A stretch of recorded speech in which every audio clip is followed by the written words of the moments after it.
Bir cıncık lazımydı ona, vurmak istedi gitti. 50 grama dünenki cıncığı tercih etti. Dikmek için dünenki cıncığa dostunu terk etti. İlk mahnada Gişdullaydı.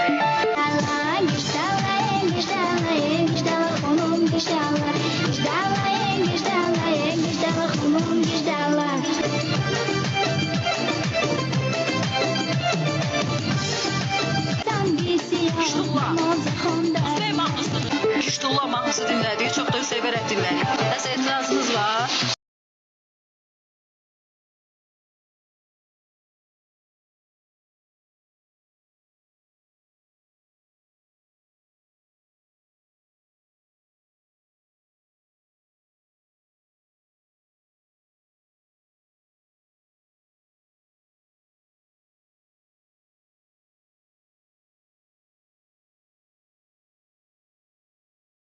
Ay sen galet verirsin atapatıdan. Dur cehennem ol yaydından. Ahmakın ahmak. Dur cehennem ol ev uğraşından emele gelen.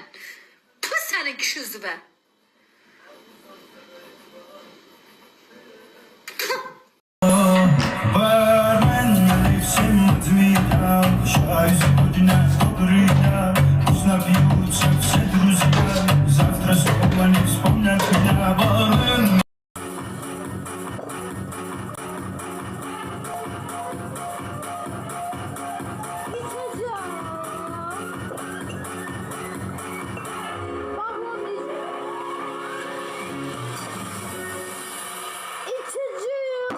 Bugünün salona içeceğim. Basta hayatımdan bezmişim.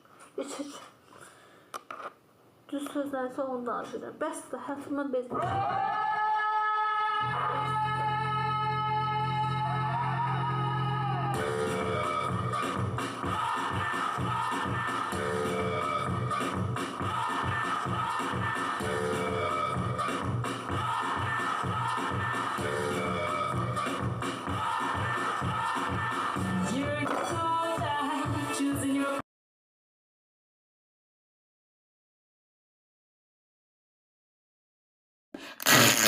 Eləyərəm, amma dediyimdən dönmərəm. Başa düşdün?